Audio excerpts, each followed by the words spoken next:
Yeah, okay, let's begin. So, another mizmor, besides for the two that we spoke about last week, compared to each other and to our parsha. There's a third one, and that's mizmor Pei Aleph. I want to, before we go to the psukim, which is we're beginning of Perek Mem Zayin, so we're going to read Perek Mem Zayin, psukim Aleph, hopefully through Dalid. But before we do that, I want to compare another mizmor that we kept on going back to, and show you how both mizmor Pei Aleph ties in very broad and narrow specific ways to the other two mizmors, 33, Ranu Tzadikim B'Hashem, and Kuf Mem Zayim, Halu Kokitov Zamar L'Lekenu, and sheds light on our parsha, and specifically something which we've been discussing that's associated with Yeshaya Perek Lamed. So firstly, let's look at mizmor Pei Aleph, which we said this morning. So it starts Harninu. Well, it starts with Asaf. We shouldn't forget that. It's associated with Yosef, because Rachel said Asaf Elikim Eschar Pasi, and Yosef is mentioned explicitly in Pasuk Vav. Harninu. Okay, so I'm going to show you that this mizmor parallels the other two, and we have Rananu. The other one starts Rananu Tzadikim B'Hashem. So Zimra, Halaluka Kitev Zamra. Kinor.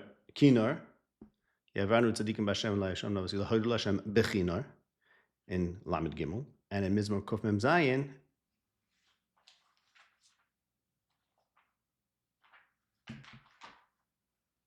Enu l'Hashem b'Soida zamru l'Elokenu bechinor. Okay, Noim is like it says in Kuf Mem Zayin, ki Noim navasi. Okay. Then we talk about Yosef going out to Mitzrayim. So this is explicit. This is the one that's explicitly connected to our parsha, unless some people read it, maybe not, but say them. And then it talks about the possibility of calling to Hashem. The pasuk Ches, call to Hashem and He'll save you. And this is associated with coming out of Mitzrayim. All you need to do is wine in your mouth, call to Hashem, and He's going to fill your mouth, feed you. So this is like it says in Kuf Mem Zayin, Hashem feeds the animals and the Bnei Orev Asher Yikra'u. So therefore, He feeds the people too. And like it says in Mizmor Lamed Gimel, when there's a Rav, Ein Hashem El Yereav. No need to do the Mitzri way, which is let's figure out a way to survive the hunger through our power. You can leave Mitzrayim, go back to Eretz Yisrael, where it rains, and here too Hashem is going to answer you Ram, something with thunder, so that doesn't occur in Mitzrayim. Ram is associated with Hashem who makes it rain in Eretz Yisrael. And you call to Hashem like the Bnei Orev do, and He's going to feed you. Just have to open your mouth. That's all you have to do. Take you out of Mitzrayim. But no, we don't want this. We're not interested in that. We want something else. If we would only listen to Hashem, then He would vanquish our enemies. Okay, so it's us against them. That's like Magid V'Rav Le'Yaakov Le'Osachin L'Chol Goyin Kuf Mem Zayin, and in Lamed Gimel, Hashem Heini Machshois Amim. I got the pasuk wrong, but right, something like that. Ashrei HaGoy Asher Hashem Elikov. There's a difference between us and them. Don't be scared of them, because their power is nothing. Shekar Sos Shua. They hate Hashem and they deny Him. This is Mechsani Hashem Yichach Hashuloi. We discussed once upon a time is Parah who said Lo Yodati Es Hashem. And Vayachileu Mechilev Chitim Mitzur Devash Aspieka. So we have in Kuf Mem Zayin Som Givul Shol Mechilev Chitim Yasbiech. But the way I read this pasuk, it's a very difficult pasuk because it switches. It switches the pronoun, right? It says, okay, let's type it. Pasuk Tazayin and Zayin. Those who hate Hashem deny Him, and their time will be forever, their punishment. And He fed him from the fat of the wheat, and from the rock I will satisfy you with honey. So what's going on over here? So no one has a good shot. My shot is like this. Misani Hashem Yichach Shelo is Pare. And He fed him That means someone fed him the Masani Hashem. Chelev Chita. You know who that was? That was Yosef. Yosef said to Parai, no problem. I'll take care of the Rav, the impending Rav. Meanwhile, that was unnecessary because really Hashem could give us honey from the rock, meaning you can get food from nowhere. There could be a Rav and Hashem will figure it out. So it's contrasting. This is the whole point of the Mizmor saying, Hashem is offering you something, but we don't want to listen. We want to try something else. Which, if that reminds you of Yeshaya, where Hashem says, you could have it b'shashki b'levidcha, v'loi avisem. And we're going to get to Yeshaya soon, but that's like in Pasuk Yud Beis. Yisrael lo avali. Here's this offer. Hashem could take care of you. Everything could be easy, but you want to do something else. So there's a Masani Hashem yichachashulai, and who's he? The person who doesn't accept Hashem's offer, which says, just turn to me and I'll take care of you, feeds him the Masani Hashem, Chelev Chita. That's Yosef, who would say Eretz Mitzrayim, went and fed Parai all the great food. By the way, V'echlas Chelev Haaretz. Okay, that's Yosef to the brothers. And that was unnecessary because Hashem says, I can give you food from nowhere, from the hardest rock. Okay, so now that we see Mizmor Pei Aleph, now let's go back to take another quick look at Yeshaya Perek Lamed, because Yeshaya Perek Lamed also picks up on some of the words that are in Mizmor Pei Aleph. I mean, the purpose of this is just when obviously you pull the psukim together, you understand them much better, because you realize they're dancing around certain themes. And it also gives you a sense of how psukim are developed, or how nevuos are developed, and how they're sort of talking to each other, even like specific words, talking off each other. So one parallel we mentioned, and Yeshaya Perek Lamed, which is about what? Where does it start? Perek Lamed, don't go down to Mitzrayim without asking Hashem, which is what it says in Pei Aleph also. Come out of Mitzrayim. You think you need to go down to Mitzrayim for power? Hashem can take care of you. Come out of Mitzrayim. That's the message over here in Yeshaya Perek Lamed, in a different context. And what was the offer? Yeshaya Perek Lamed Pasuk Desavav. Hashem's offering us Shuva v'nachas, hashkei tovitcha, v'lo yavisem. You wanted raw, material, human power. So that's like, v'lo yishama'amni l'koili v'solo avali. And what does Yeshaya continue over there? Psukim Yud Tes, through Chavav. He says, Hashem can take care of you. Hashem is going to give you rain. So there's a theme of Hashem gives rain. Again, in Mitzrayim, there's no rain. That appears in all these three Mizmorim, because as we mentioned, there's Ra'am. In Kuf Mem Zayin, it's the most explicit. He feeds the animals and he makes it rain. And in Lamed Gimel, he could take care of his Yereim during the Rav. And what does it say there in Pasuk Tchav Gimel in Perek Lamed Yeshaya? Your cattle will graze a kar nir chav. And as we discussed last week, what's the significance of the cattle grazing? Just like animals graze by Hashem's grace, and they don't have to work hard, so too you can receive the same chesed from Hashem. Ein Hashem eliyav lamachlan b'chastoi, v'etz Hashem esibev nachlan b'chastoi, who are like the Bnei Orev. It's actually a beautiful mashal. Bnei Orev asher yikra'u, I think, now that we see Pei Aleph, it's like we're supposed to take that, it's as if they're calling to Hashem. You hear the Orev going, kwa, kwa. What's he calling to? He's calling to Hashem, and guess what? He finds his food. It's a beautiful mashal. Okay, so what is this pasuk saying? Pasuk Lamed, Perek Lamed, pasuk Chav Gimel. Hashem will make it rain, and your animals are going to find a kar nir chav. So just like the animals will be taken care of by Hashem's rain, so too can you. And it's very easy. Hashkit ovitcha. You don't have to work hard. So I'm just telling too. Harchev pichav amalei in Pei Aleph, and the kar nir chav. I think it picks up on that word. Okay. Nir kav and harchev. Nir chav. It's with ches. Rachav. They both mean the same thing. Kar nir chav means a expansive. No, I'm talking about pasuk Chav Gimel. Chav Gimel, where it says Hashem will make it rain. I'm going back. Yeah. That's well. Yeah. Yes, interesting. Right. Yes, interesting. Right. It might be. I mean, they're talking off each other because you want to run on the horse, and meanwhile you could be like a docile animal who will. So yeah, it's talking to each other. in a way. I'm saying it's not just that similar terms appear in the same parak. It's actually the animals appear in this parak in two ways, right? You want to go on the fast horse. That means you want to be strong like the horse, like Vuas Asus and Shekeish, right?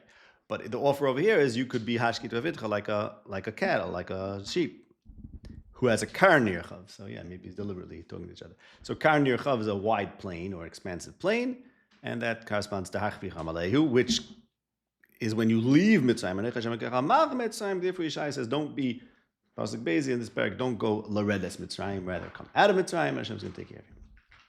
Okay. Now, one more reference. It says, because why is this whole significance about the sheep? So we spoke last time that the fact that the brothers are shepherds, they identify with sheep. They are sheep-like relative to Hashem. And somewhat paradoxically, that's what gives them the right to eat sheep, as we discussed, okay? But here's another pasuk. So what does it say in Mizmor Pei Aleph? It says, V'lo shama ami lekoili. Aha.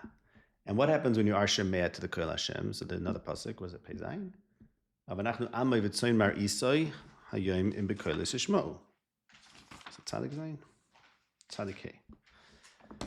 We are Hashem's sheep if we listen to His voice. In other words, to listen to Hashem's voice, when the pasuk says "V'lo shama ami lekoili," it doesn't just mean a specific offer. There's a mahalach in life of I hear Hashem's voice. It means I just do what He says. I follow Him.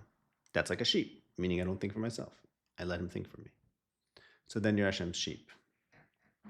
But we're not willing to be Hashem's sheep. So we're not willing to experience that kind of shefa from Hashem that the sheep have. If we would listen to Hashem, then we'd be a sheep. And just like the sheep can have a kar nirchav, and they have no worries, so too we would have no worries. But we don't listen to the voice of Hashem. Okay, that's the word. Now we are ready to begin. Right, so again, just to make it clear, why was I bringing in Pei Aleph? First of all, to just fill out those three mizmarim. Second of all, to bring us back to Yeshaya Parak Lamed, and then once we do that, that supports this idea through the V'lo shama ami lekoili and sheep are the shemeh b'kol Hashem supports this idea that I think this idea particularly needs support. It's not as explicit as everything else. That the midah of relying on Hashem, which is associated with not being in Mitzrayim, is the midah being like a sheep. That's what I'm bringing out. And the Navi in Yeshaya Lamed and in Talmud Kufim Zayin, as we discussed last week, is saying, look, the sheep can rely on Hashem. You can also. That's saying, okay, you can be like a sheep. And this is another support for that, because it says in Pei Aleph, which is part of this whole trilogy, it says, V'lo shama ami lekoili, and by listening to Hashem, that makes us a sheep. So here you go. So that's the midah to be like sheep. And that's why the fact that they're shepherds is so important, because the shepherd becomes himself sheep-like. And realizes he's just a sheep too.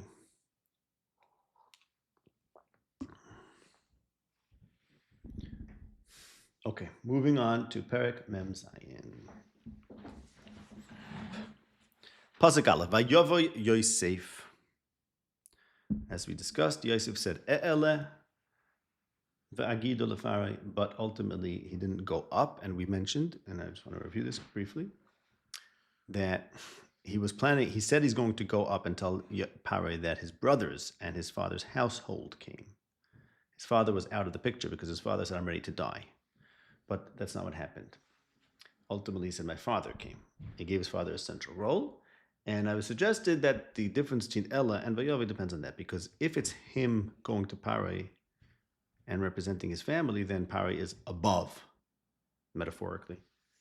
But once Yaakov is introduced, Yaakov is in a sense an equal to Parai, because he blesses Parai and actually solves his biggest problem, which is the Rav. Even Yosef solved his biggest problem, but Parai told him, Kise Egdam Yimeka. That means really it's a Havamina, that maybe Yosef is Parai's equal. Parai said no, but Yaakov, for all we know, he's an equal to Parai. He comes, he gets a lot of respect from Parai, and he blesses him twice. Do you think that leaving out the father previously and including the father now, is that just more of the text playing with these themes, or was Yosef himself purposely leaving Yaakov out of the conversation then and now including him? Right, so here's how I saw it. Yaakov, by telling Yosef, now I'm ready to die, he's saying you can run things your way. And Yosef, which is not Yaakov's way of bringing a bracha from Hashem, it's Yosef's way, as we know from the beginning of Miketz. It's running Mitzrayim. And Yosef is insisting that Yaakov has to do things his way. So, in other words, the way I see it, the reason why Yosef originally didn't say, "I'm going to tell my father came," is because Yaakov, that would be like contradicting Yaakov to his face. So he says, like, okay, fine, you know what? You're done. You're ready to die. Okay. So let me at least go talk to him about the family. But then he brings it back. And there's an oimek there, which I don't know what it is. Well, There's an oimek. In a certain sense, Yosef is using Yaakov in the Yosef the compassion. No, he's not. He's allowing Yaakov to still be Yaakov. But he's playing political games with it. How so? In front of him, he's not saying it. To Pare, he's saying it. No, but I don't think that's... everyone plays games. The whole Tanakh is games and conversations. I don't think that's a political game that's associated with Yosef uniquely. There's a game here, and I don't know exactly what it is, but I don't think it's a particularly Yosef character. It's not a politically savvy move. Why is it politically savvy? Why couldn't he tell Yaakov? I won't mention. I'm going to the king. I'm going to mention. No, you have to realize Yaakov has no problem. It's not like he's utilizing Yaakov in a way that Yaakov has a problem. Yaakov didn't have a problem being Yaakov. He just said, "I'm done. I have nothing to live for." I don't know. There's something interesting going on, which we'll see soon. Look, you could speculate. Okay, you're done, but I'm not done. Well, there's speculation here. It could be that Yosef was actually endangering himself by bringing Yaakov, because Yaakov's a threat to power. Yeah, because if Yaakov can, well, bear with me on this, and then I think we can actually maybe explain this in a certain way. But it's speculation. I don't know. I'm just pointing out this contrast. More than that, I just don't know. I could speculate. Vayomer Ovi. Okay, so again, just want to drill this point. It's so significant, and actually, I don't even know. I mean, some people shtel on it. I did see some of the Tziv and the Divrei Yirmiyahu, others who shteled on these nuances. And okay, Ovi is different, but I don't think anyone realized how significant it is, and that it goes along with the fact that Yaakov said, "Amusa hapam." No one's taking that seriously enough. Yaakov said, "I'm done. I'm dying. Goodbye. I'm going to bed and see you in the next life." And Yosef comes in and says, "No, Avi." It's a huge difference. He's putting his father back in the center. And what he's doing is, as we keep on saying, is that his father is now going to bring a bracha to Pai, which, as Chazal say, brought an end to the hunger. So his father now Yosef is centering his father. And that's what the pasuk says. Avi va'achai v'tzonim b'vakom b'chol asher lahem ba'u me'eretz Canaan v'hinom be'eretz Goshen. What's he saying there? He's saying like this. Why is he saying they came from Eretz Canaan and now they're in Eretz Goshen? What he's saying is like this. These guys are Eretz Canaani people. In Eretz Canaan, things go differently. And there they pray for rain, and as it says in Vayim Shemoya, when there's a hunger, they have to daven to Hashem. They don't have a river. They have their whole mahalach. It's called Retz Hashem Yisrael. That's where they're from. And now they're in the land of Goshen. Now, remember, the land of Goshen is quasi-Mitzrayim. It's in between Mitzrayim and Canaan, and it may actually be in the land of Canaan. It appears in Sefer Yeshua. So Yosef was telling them, these guys from Canaan, right now, they're in Goshen, which is what? Which is the place that they're about to turn your land, Chas v'Shalom, into Eretz Yisrael. Huh? They're occupiers. They're occupiers. And they're going to make your Mitzrayim, this powerful Mitzrayim, they're here, they're going to make it into Canaan, which is something that Yosef himself had the opportunity to do and didn't. Let me explain. Pasuk says in Sefer Dvarim, what's the difference between Mitzrayim and Canaan? What's the big difference? What does it say in Sefer Dvarim? Lo yikeretz, oretz shados from Lo yikeretz Mitzrayim, asher yitzasa misham, asher tizah zachar kagan, v'shkisa v'ragach kagan hiyarik. Oretz shatamam v'rishta, oretz haram gavois, the matar shemayim tishtamayim. So the one thing the pasuk says is unique about Eretz Yisrael, in contrast to Eretz Mitzrayim, which is the land, that's the terrible land of Golos, you may not go back there, is that in Eretz Mitzrayim there's a river. They're not reliant on the heavens for rain. And in Eretz Yisrael, they rely on the heavens. So why is that so significant? Because v'hayim shomei tishmor mitzvosai, it won't be rain. Mashenkin in Mitzrayim, this is Ibn Ezra Ramban. Since they have a river, you don't have this mechanism where if they do things wrong, they'll be punished for it. So therefore, Eretz Yisrael is a special place. That's why it's special. Now, what is this business? What do you mean Eretz Mitzrayim is protected from hunger? because it has a river. But there was a hunger in the land of Mitzrayim. Right? And there's this few prior stories in Bereshis. Vayira ba'aretz, Avram goes to Mitzrayim. But why? Because Mitzrayim has a river, very nice. But the Ma'aseh, Mitzrayim did have a Rav in Sefer Bereshis. Teretz says no, but even that Rav they ended up surviving from. So you see that Mitzrayim can never be affected. But that's only because of Yosef's ingenuity. If Prior would have told his dream to Yosef, and Yosef would have said there's going to be a hunger and it's going to wipe out Mitzrayim, and that's the whole dream, then what would have happened? Then we would never have this pasuk that says like Eretz, that it's Mitzrayim's not like Eretz Canaan. Means whatever this mahalach is in the land of Canaan, since there's possible hungers, therefore you rely on Hashem, and you become tzaddikim, you become Yireyav. Mitzrayim was at the point that it could have turned into that. And Yosef didn't do that. Now, why didn't he do that? We have to go back to the beginning of Parshas Miketz. He didn't take that opportunity. But Yaakov, who came from Canaan and now is in Goshen, is going to bring that mahalach to your land. Make sure to keep him in the periphery. And the truth is that actually I think we don't know whether Mitzrayim can suffer hunger or not. In other words, if I ask you like this, how could the pasuk say in Devarim that Mitzrayim doesn't have hunger? Is Ayin Parsha Bereshis, you see there was a hunger? The answer is no, but they were able to survive it. Do we know that? They ultimately survived it because Yaakov gave a bracha. So very interesting. It's set up that on the one hand, they survived it. Rav never hurt them. On the other hand, we don't know for sure that had Yaakov not given them a bracha, everything would have been fine. That's just how you read it. But so in other words, not just that there was once a possibility that the history could have gone differently and Eretz Mitzrayim would be like the end of Canaan. Actually, it's actually left with a little bit of open question. And I think this is very significant because, first of all, because that's the pasuk saying over here that he's bringing his father, who's Eretz Yisrael Dicker, and he's saying he's here now and he's going to do things his way and he's going to turn this into Eretz Yisrael. Do you want that power? Probably not. But the Ma'aseh, that's what's happening.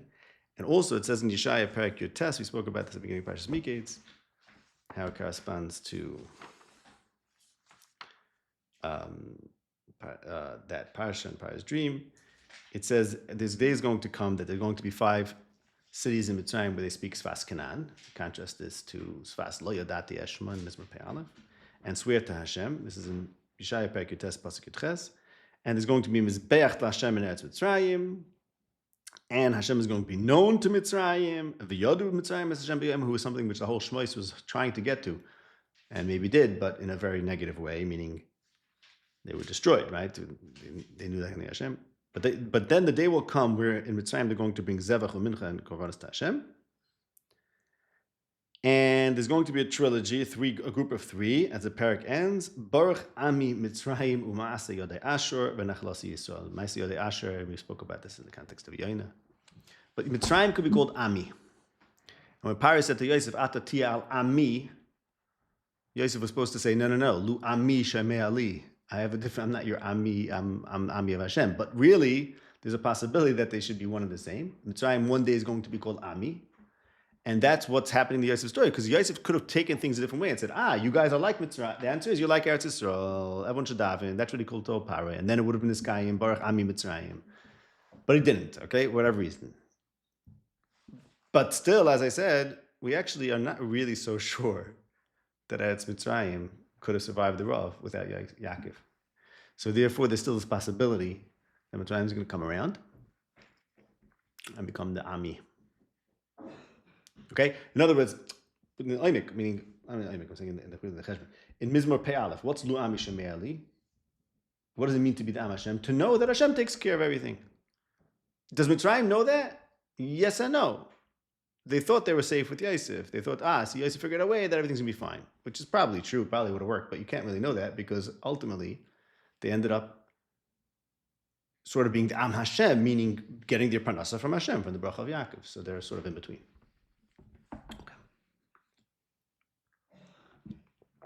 He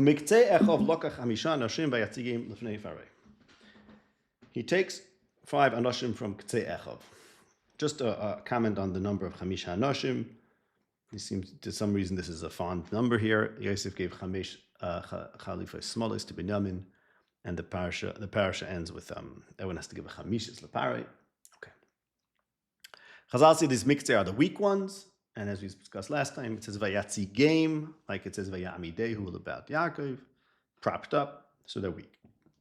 I just asked For sure. earlier in Parshas Miketz, when Yehuda's trying to negotiate with Yaakov to let him go down to Mitzrayim. Mm-hmm. Right. So Yeah. that's the game. Right. No, but so are you asking a question or are you just pointing it out? I was pointing out that it's the same strange lashon. That's all. Yeah. Right. So I didn't think it's strange over there, but for the same reason it might be strange over here because there Yehuda's saying, I'll present him to you, meaning he's here. You know, like you worried about him? Boom. And also it's that Yehuda is taking control of him, right? Like, you know what I mean? Don't go anywhere. I bring you back to daddy no matter what. But maybe for the same reason it's not so schwer here. I don't know if I don't think it would be a strange lashon except for the parallel to Vayamidehu. Since Vayatzige means something very similar to Vayamidehu, and Vayamidehu is, we read with, first of all, Vayamidehu is a funny expression. Well, and also we read it with Amda, you want to go down this rabbit hole, I mean, Yehuda never was Mekayim. Yes, right. Matzig, yes. Brother, I know. back to right. Whereas and was Matzig to Parah. Very interesting. Very interesting. Very interesting. Okay. Very good. I have to go look back into that. I had something about that Yehuda didn't actually end up doing it. Right. Very good. Okay. Take a look at Shoftim Perek Yud Sefer Shoftim, this magical book. No? So interesting. So in Shoftim Perek Yud Ches, we have a very interesting story. The Shevet Hadani is seeking a nachala. There was no kings, so things were all still wild. I'm paraphrasing Pasuk Aleph. There were no kings in those days, so it was a wild west, and the Shevet Hadani was looking for a nachala. Pasuk Beis, Perek Yud Ches, Pasuk Beis in Sefer Shoftim. Vayishluchu b'nei dam mishpachtim chamisha anashim b'ketzosim anashim b'nei chayil. So the Bnei Dan sent from their family 5 anashim, miktzosam, anashim b'nei chayil. And to do what? To go scout out the land. They come upon this place called Layish, and everyone's sitting there, Levetach, Sheket V'teach, and basically they're like, wow, this is easy, low-hanging fruit. And they come and destroy them and take over, and they set up the Avodah Zarah there. I didn't learn this properly, but it seems like a negative portrayal of their conquest, because they came upon this people that was living there and like just very secure and happy, and they say, hey, this is easy, and also the association of Avodah Zarah. Okay. All right, now, so what do we have the parallels? First of all, of course, the Chamisha, Anoshim Miktzosam. And here, Yosef takes Miktzei Echov Loka Chamisha Anoshim. And here Pari says to him, if any of them are Anshe Chayil, I want them to come, and these were Anshe Chayil, right? And these people were Mevakesh Nachala, and the brothers were also being Mevakesh Nachala. That's what we're doing here, Mevakesh Nachala. We're looking for a place to live, right? In Mitzrayim, I mean. But Miktzei Echov means weak ones. And here they sent 5 Menashim B'nei Chayil. So the answer is like this.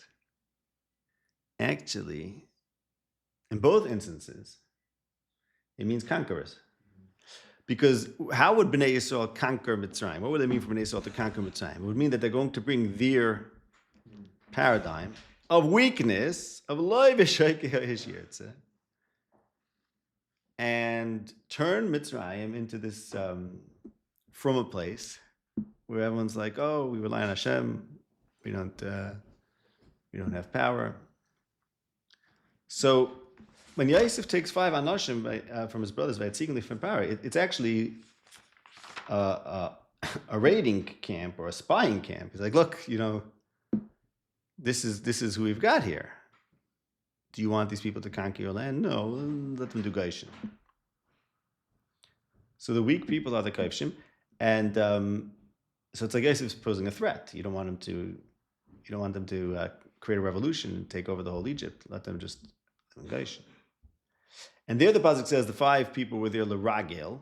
They sent them l'ragel, and this brings us back to Yosef's accusation to his brothers, meraglam atem, which discussed then is actually They were actually meraglim because why? Because something to do with that thing that if the Rav, how did it go again? Basically, however the Rav would have played out in Mitzrayim, there was a possibility that Mitzrayim would become identical to Eretz Canaan. There's the whole big thing is, Eretz Canaan is the place with our Ravs. So when they come Mitzrayim, they come, but also Liris is Ervas Haaretz. What's the nakedness of the land? Because the Psukim talk about a lot how the Nile covers Mitzrayim. And they wanted to see the land naked, in other words, uncovered. They wanted to see, look, Mitzrayim is also like Eretz Yisrael. It's also naked. And needs Hashem to take care of it. It's not covered with the Nile River.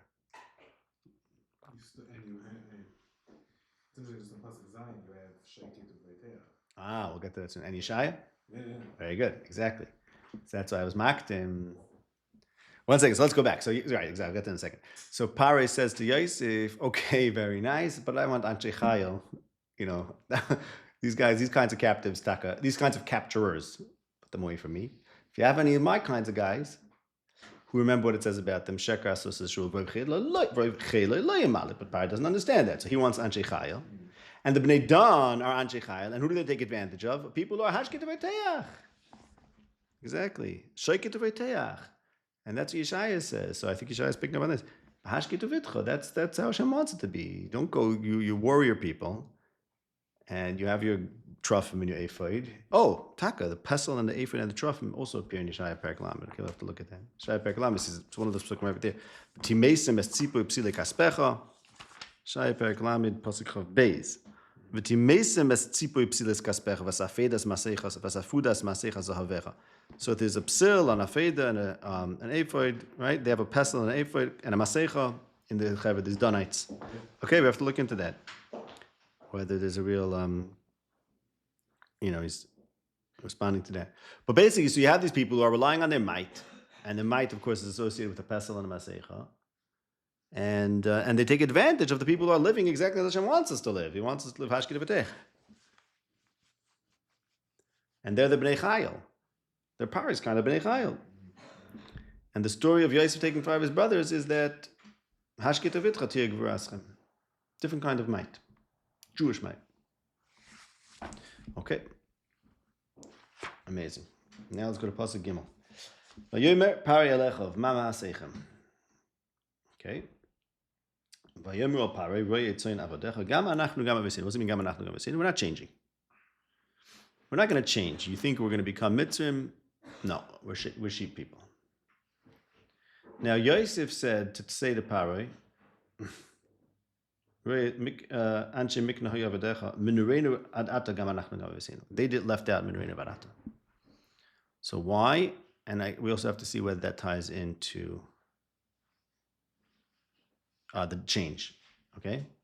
Well, going back to what I was saying before, that's what I was saying. That could be Yosef, by centering his father, is doing something very dangerous to himself. Because he's undermining his own position in Mitzrayim. Or he's making himself, there's a potential that he becomes a threat to Pari. Right? Because he, the Maisa, has a lot of power.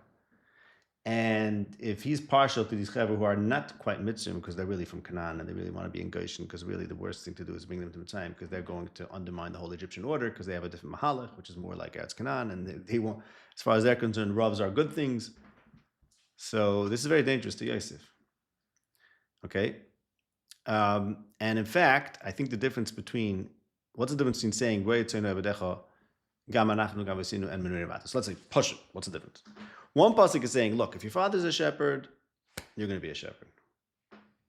Another pasuk is saying, if you're a shepherd from when you were a nar, you're going to stay a shepherd. So the first pasuk is more restrictive. If you were a shepherd from your youth, means we're shepherds, our fathers were shepherds, we're shepherds. Could be you started becoming a shepherd when you're 40, but Lamaisa, you're a shepherd, your father's a shepherd, it's not going to change. The Yosef is giving more restricted people who have to be shepherds. People who are shepherds from when they were nar. Now, nar and shepherds, okay, let's go back to Parashat Vayeshev. Yosef ben Shva Seishana, Hoya, nar, who? No, 1 second. Right. Yosef ben Shva Seishana, Hoya Roya Es Echov, Batzayin, who nar. Okay.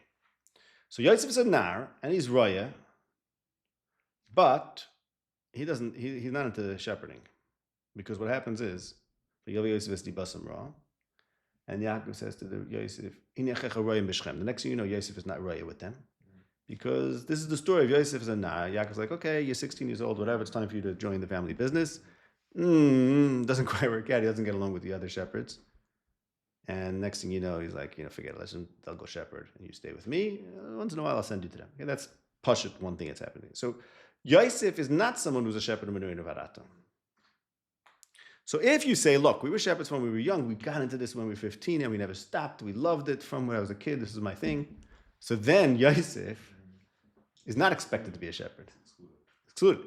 But if you say, well, this is the family business, my grandma say this, my elder say this, so why isn't Yosef a shepherd? Well, that's Hagufa. Yosef is the one who's excluding himself. Correct. So you could say like that, exactly. You could say, but I think there's a much deeper point over here, which is that I think it actually tracks onto this whole change, because this is not just an excuse why I can't do something else. I think it's deeper than that.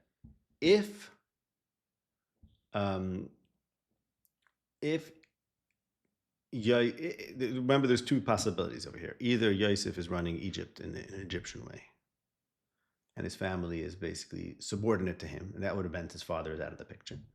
Or there's going to be this tension between the way Yosef is running things in Mitzrayim and his father is running things in Goshen, or whatever, some sort of tension.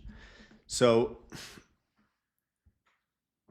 if Yosef is justified in not being a shepherd, that means, very nice you guys were shepherds once upon a time. I understand you still have to be shepherds because Nebuch, you never got out of that. But Lamais, you accept Yosef's mahalach, meaning that's the way to do things now. But since Yosef centers his father, that means maybe we don't need Yosef anymore. And Taka, we don't really need Yosef anymore. So, therefore, the indictment of Yosef, which is implied in the fact of as far as we're shepherds, it goes along with the fact that actually Yosef is reintroducing his father and therefore making himself superfluous and actually undermining the argument that no, some people shouldn't be shepherds from this family. No, everyone should be shepherds. Yosef should also be a shepherd. If Yosef was a shepherd, how is the Rav going to end? Look, Vayvarach Yaakov es parah, you'll see, it's all fine. Because sheep, Hashem gives food to the sheep and he gives food to Mitzrayim too. So that's why I think it does go track with that. In other words, what you're saying is that's what I first thought. Okay, Yosef doesn't want to say that. They do, yeah, for sure. There's that level. Also, a lot of these things, like there's different levels of the reading. Like I think there's that level as well. Yosef is not going to say something exclude himself. They do. Okay.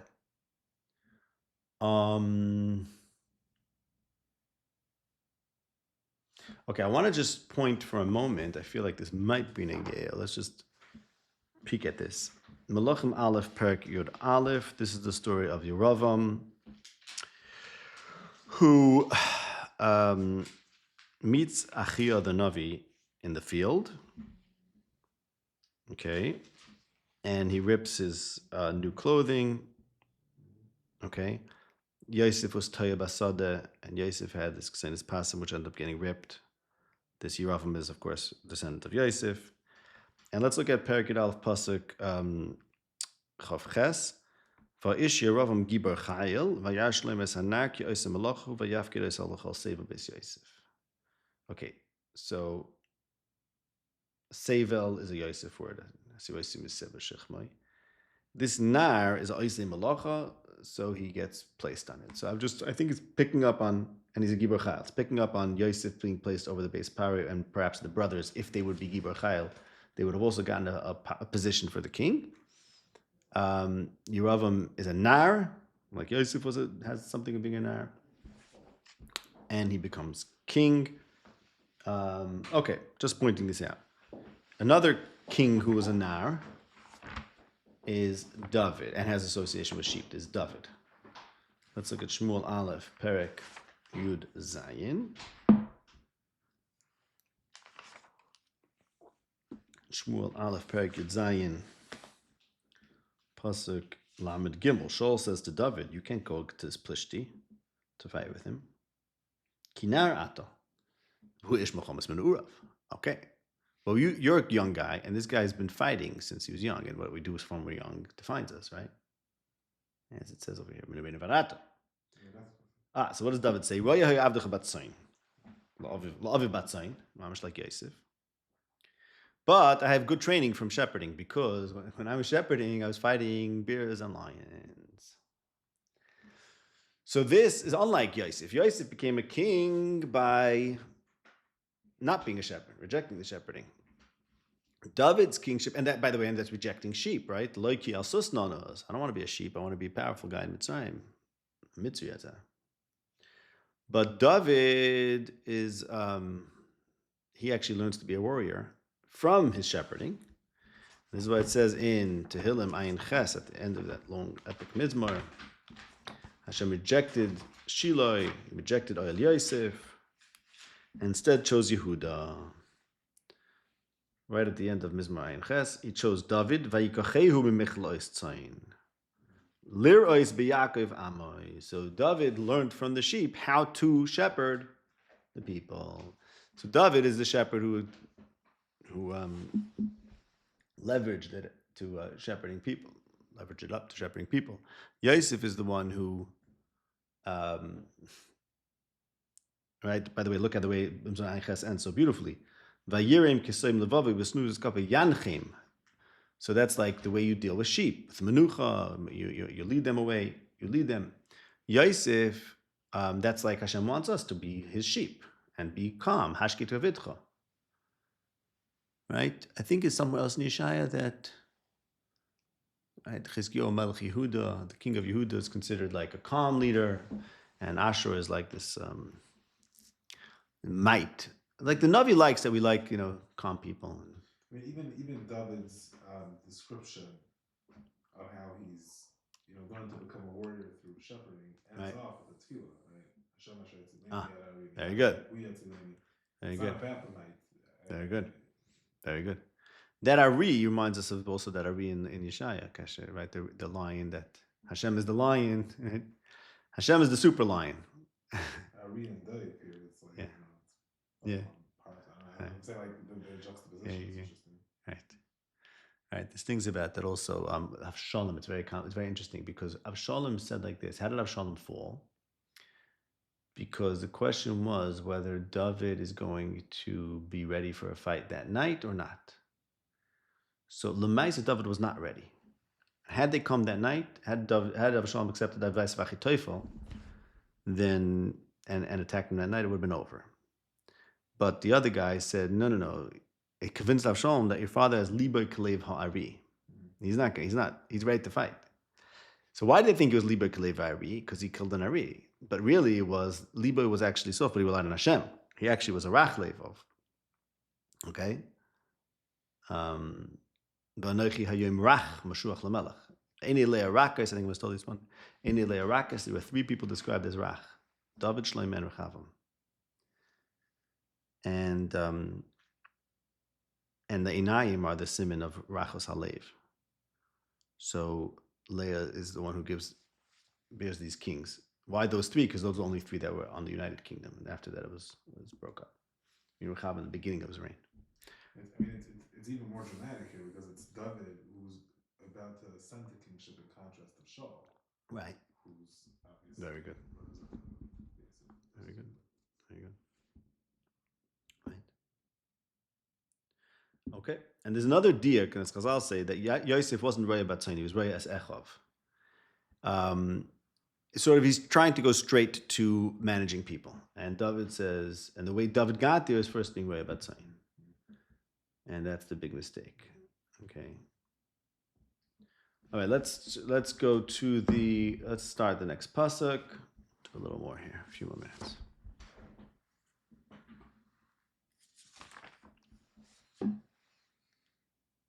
Vayimro pari logur ba'aretz banu. Okay, so let's talk about that, and the rest we'll leave to next time.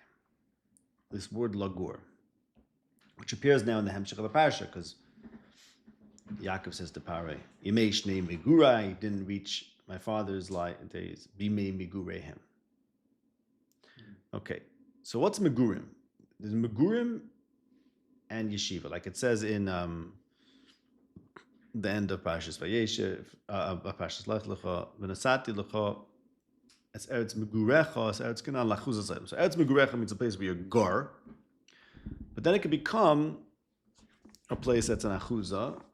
It can become a place of yeshiva. Right, the Rashi. If you want to be a ger, if you want to be a teishav, right. And we'll get soon to Vayeshev Yaakov, but it's Megurei Aviv. There's yeshiva and geris in the same pasuk. Take a look at Divrei Yomim Aleph, Perek Chav Tes.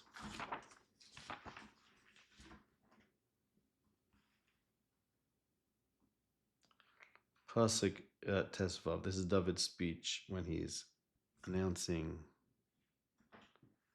that he's going to build a Beis Hamikdash. Thanking Hashem, everything is from Hashem. Pasuk Tesvav. Ki gerim anachnu lefanecha v'seishavim kechol aveseinu. So, what's kechol aveseinu? By the way, see in the psukim, Toshav is actually similar to ger. Ki gerim v'seishavim matami madi, and this pasuk also. That Rashi is shver. I don't remember how I explained that Rashi. But on the one hand, I think yeshiva does contrast with ger. So now I'm a little bit confused. Okay. Now I'm confused. So let's see if we can make a little sense of this. But maybe I'm pressing this too hard.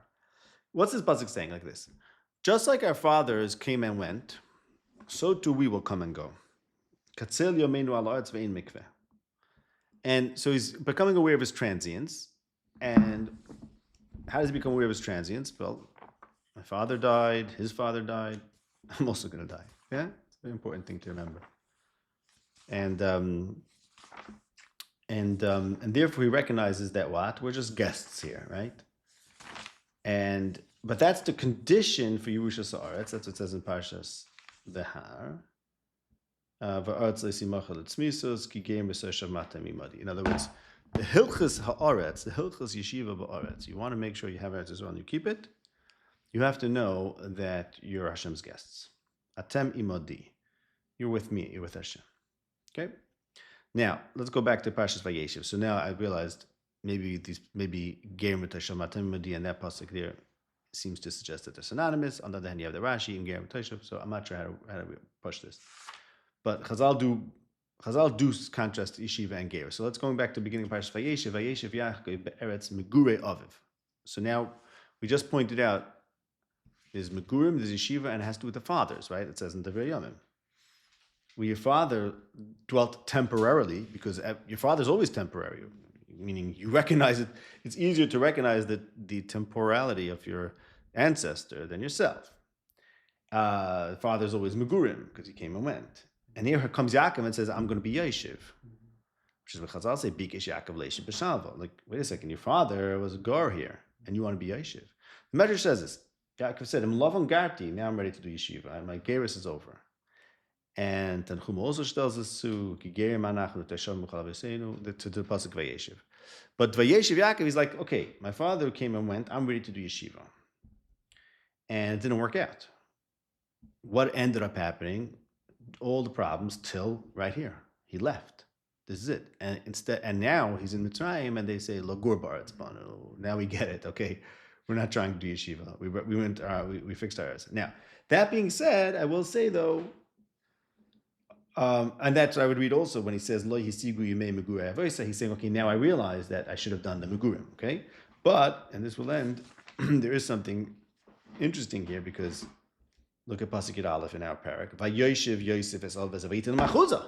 So wait a second. Remember we said there's Gerus and Yeshiva. There's Gerus which is then turns to Achuzah like Hashem said Avram. That's Megurecha will come on Achuzah. But here everyone's insisting Lagur, and next thing you know, it's Vayoshev and he gives him an Achuzah. So I don't know what to make of that. But there's some parallel over here. And really the parallel goes even further because Vayeshev, Parshat Vayeshev begins Yosef was 17. And why is that significant? So I had only 17 good years because of 17 years before he was separated with Yosef. But now he's going to have another 17 good years. And 17 plus 17 is 34, which is Gemash Vaychi. This is whatever, I don't know who says this. But so Kabbanim, we have to work this out still, but it's clearly the Vayesh Yaakov Be'etz Megurav is now being replicated. I mean, there it goes Vayesh to Megurim, here they're insisting on Megurim that turns into Yeshiva. We'll see. It's a shame.